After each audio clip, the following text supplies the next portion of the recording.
welcome to Daily Debrief from People's Dispatch. I'm Pragya and today we talk about 15 years of Gaza blockade, a gas deal between the EU, Egypt and Israel, and our third story on a sentient AI at Google. For 15 years, the people of Gaza have lived without access to the world beyond their narrow strip of land. Its people lack medicine, education, jobs and food. The World Food Programme reported nearly 65% of Gaza residents are food insecure.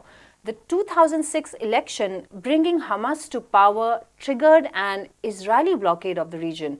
It is now one of the most impoverished regions due to Israel's so-called separation policy. It limits movement of people and goods and perpetuates occupation and control over Gaza despite frequent censures. We'll speak to Abdul from People's Dispatch about the last 15 years and what lies ahead. Hi Abdul, could you explain how the situation in Gaza came to be what it is and what it is like to live there? Well, as you rightly pointed out, in 2006, the quote-unquote first democratic elections which were held in the occupied territories in Palestine, Hamas became the largest party, and because Hamas has political disagreements with Israel, particularly because it was the party which has not recognized Israel, Israel refused to recognize the results of the elections, which led to a kind of year of in which there was a deadlock. Finally, in 2007, Hamas took over the all the government institutions in Gaza Strip, which basically led to Israel imposing a blockade of all the borders which basically are between Israel and Gaza, occupied Gaza Strip, were blocked. The movement of goods, movement of people across the border were restricted. Even people who were going to Israel for treatment, people who were going to Israel for daily work, they were not allowed to move freely. And those restrictions across the border, even the Egypt border, which was open border with Egypt, which was the lifeline for supply of goods, medicines and other things, it was also blockaded. It means Gaza became a big open air prison. More than 2 million people lived there, and because of the lack of goods, lack of employment opportunities, the living standards started going down, and today it is one of the most impoverished regions in the world. Apart from that, there are different other punitive measures which Israeli state took in all these 15 years, which has completely devastated the Gaza Strip to 2 million plus people living there. One of the most densely populated region, which has very less basic amenities and very less economic opportunities. So, yeah, that is what is happening in the Gaza Strip. Yeah. Abdul, is there any sign of a solution to this problem? Because 15 years of extensive hardship for the people, is there any way out that is visible right now? If you see the history in last 15 years, Israel has attacked instead of finding a solution. Four full-fledged military operations have been taken, which has killed thousands of people on each occasion. Another thousands of people, hundreds of thousands of people were injured in all those attacks. The civil amenities have been destroyed. So all these kind of economic, the fishermen's, right, which is one of the basic source of livelihood, are not allowed to fish. It means there is, from the Israeli side, there is no attempt. In fact, instead of trying to find a solution to this problem, Israel has even imposed restrictions on movement. For example, it has now built the same kind of apartheid wall all across the border as it has built in the occupied West Bank. So, if you see the attempts, the moves taken by the Israeli occupation vis-a-vis Gaza, there is no attempt to reconcile it. There is no attempt to find a solution. And in fact, there has been more and more punitive actions. For example, in 2018, when the people of Gaza tried to agitate peacefully for the right to return to their territories, what is called the March of Return protest, each time they took out the protest march, Israeli forces fired at them, killing hundreds of them. So what we see in the last 15 years, there had been no attempt from the Israeli side to kind of initiate a dialogue to find out a way out of this blockade.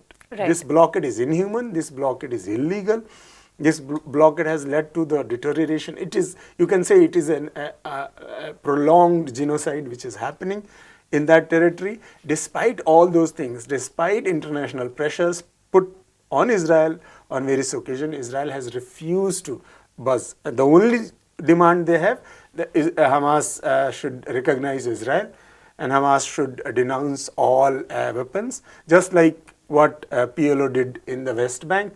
But how do you expect Hamas to do that when they see that even after more than 25 years since PLO has denounced violence and has kind of signed a peace agreement with Israel, Palestinian state has not been granted. There is no way, no forward movement on that front. So it is very difficult, it is unrealistic to expect that Hamas will take a step which will convince Israel to do something. It has to, occupation has to initiate a process for resolving it.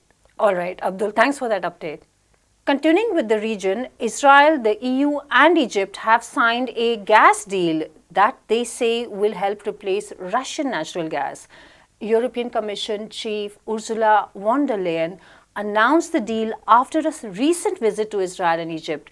The EU has imposed sanctions on Russia and it is scouting for alternative sources of fuel. Israel has 3 Mediterranean gas fields and combined with untapped reserves, it is said to have roughly 36 billion cubic meters of gas a year. The EU imports 155 billion cubic meters gas a year from Russia, which meets a little less than half of its demand. We'll speak to Abdul again about this. Abdul, so what is this 3-way deal between Egypt, Israel, the EU? What is the significance of this deal?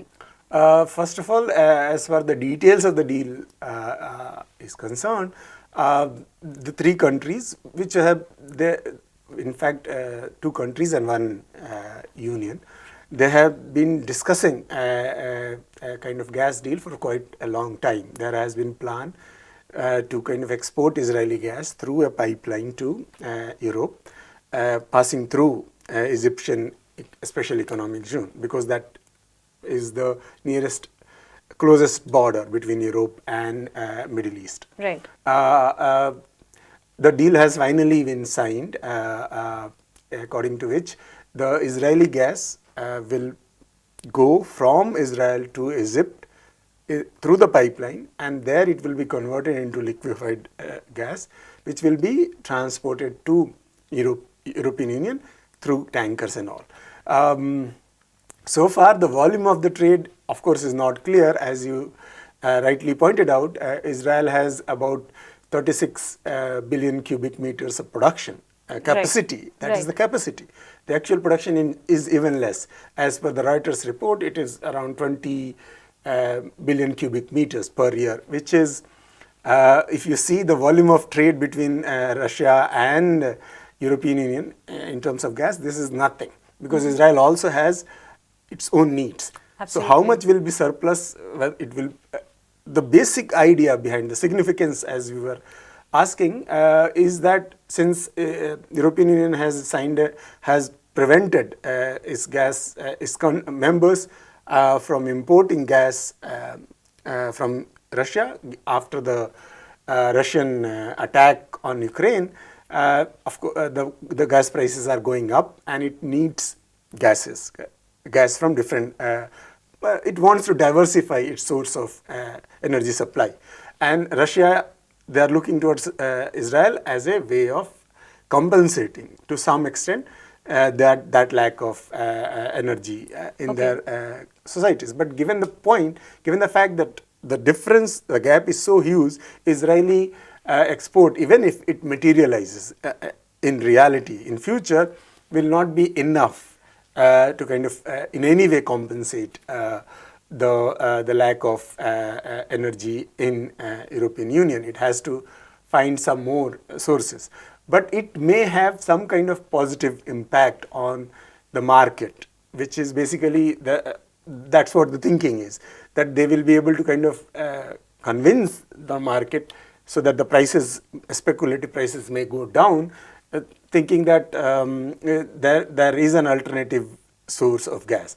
Okay. But in actual terms, I don't think this will have any impact on the energy situation in Europe at this moment. Okay, Abdul, so sort of like a drop in the ocean. But Exactly. there have been other countries. Italy has recently indicated that it will not be able to stop gas supplies from Russia for the next couple of years at least. There have been other countries who have said that they don't want to stop taking these supplies of fuel from Russia. So are the sanctions that the EU planned actually working out? Winter is approaching, the demand will go up. What do you think? That is a very important question. If you see, there are many movements who are saying that what is the purpose of, just to give, I'll come back to your question, but before that, there is a rationale given for blocking imports of gas from Russia.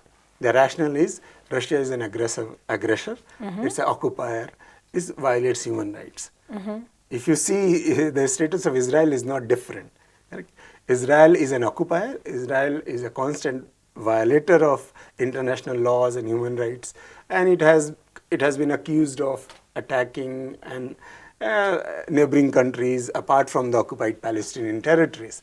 So the moral high ground which Europe is trying to take out of sanctioning Russia becomes irrelevant when it signs a deal with Israel. Right. So that is one part of it. As far as the countries, different countries saying that they will not be stopping import of gas from Russia, Italy has been able to say it because it's the bigger countries, bigger economy in the European Union. There are other smaller economies and smaller countries which have asserted their energy needs are so much that if they block the Russian gas at this moment, their people will suffer a lot. They're already suffering because of the higher prices.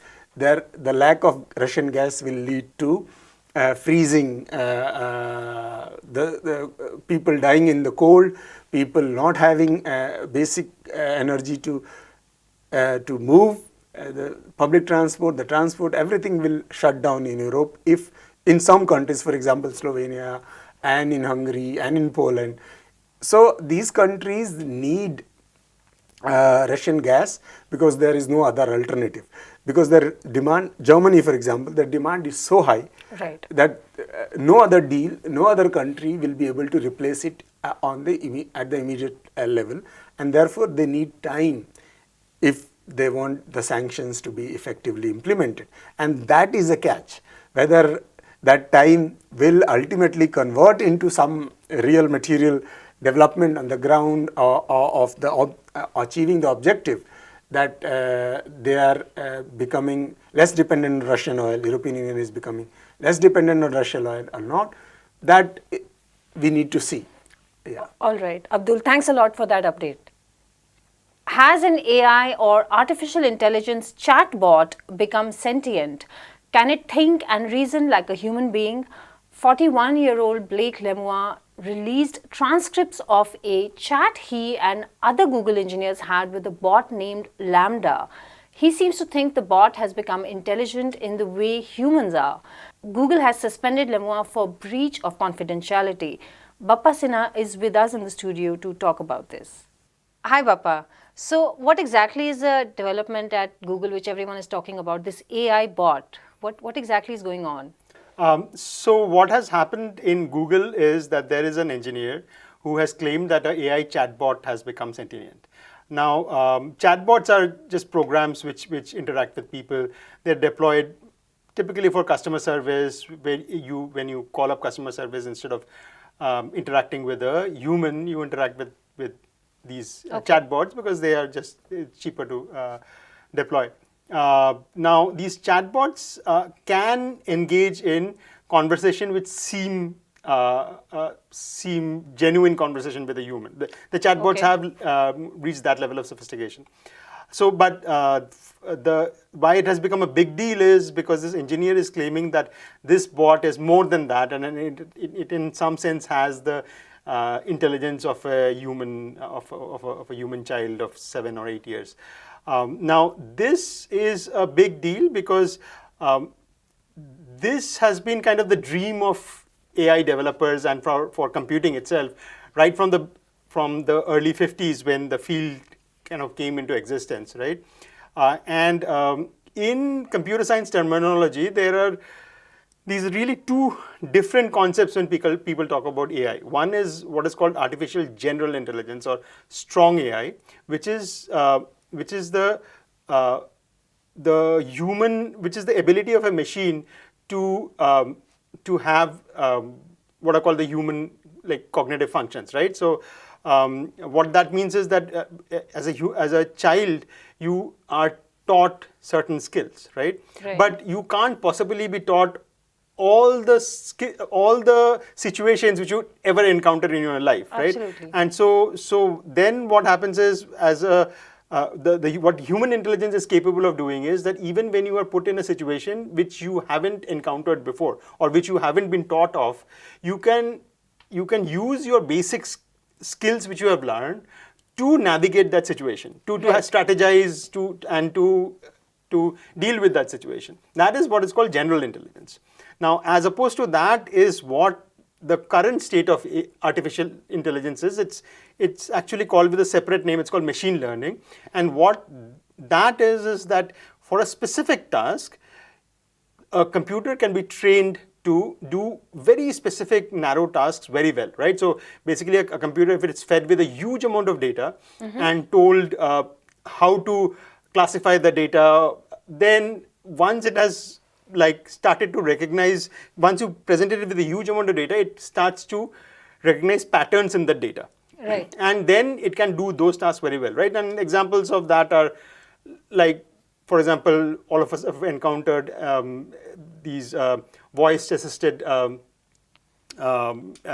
programs like Alexa or Siri, right? Or computer vision, image recognition. These are things which the computers can do very well, and they can do very well is because they have been given a huge amount of data to train over a huge amount of data, right? So they've gone over millions of, for example, the Google Vision program that has been trained with millions of images, and it has been told that, okay, this is a cat and this is not a cat, or this is a car and this is not a car. And after going over this for a huge amount of data, it now is able to recognize those images, that program is. But that is a very specific function it can do, and it can do it very well, right?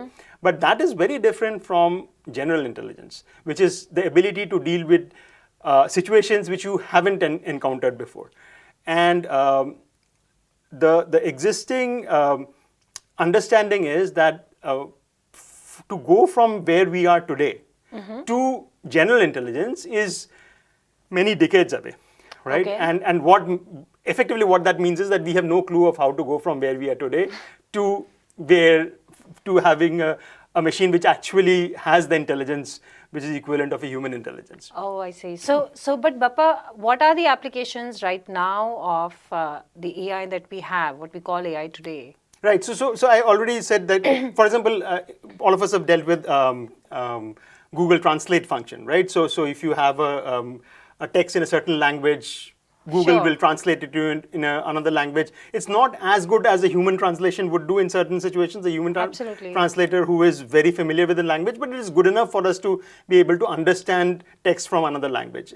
We have, like I mentioned, we have image recognition, categorizing images, what is called basically in more general terms, computer vision, voice-assisted commands, voice recognition. So these specific tasks the AI can do. Now, there are some very critical tasks, right? For example, it has been found that analyzing things like ECGs, diagnostic functions, things like ECGs or things like radio scans. Now these, the AI can actually do better than trained radiologists can, right? And so in these things, the machine can actually perform much better than humans can, because it has a lot of computing power, because it has a huge database to consult against, and so in these specific functions, the machines can do very well. Now, what is a thing which kind of illustrates what I was talking about before was self-driving cars. Now, it was thought a few years back that self-driving cars are imminent, right? Because what do you need to drive? You need vision, right? You need to recognize what's on the road and how the road is going, whether it's curving, going straight, left, right, and you have maps, right, through which you can navigate from where you want to go from point A to point B, and there are certain rules of the road, right? Traffic rules. Now, all these things can be programmed into individually. Looks like it shouldn't be that difficult to program these into a machine, because Google, for example, computer vision is good enough for the computer can recognize different things, right? Maps are there, the roads are, how the road is moving, curving, those things the computer can analyze, right? So self-driving cars should be available. But now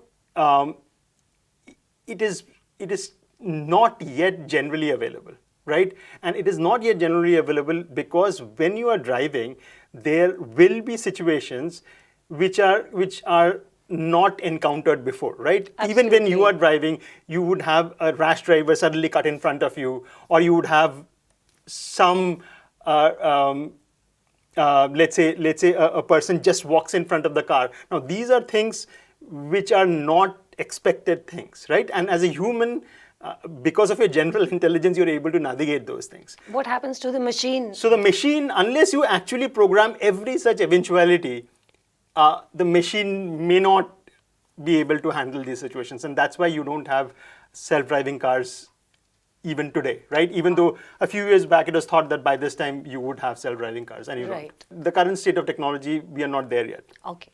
Thanks a lot for your time, Bappa.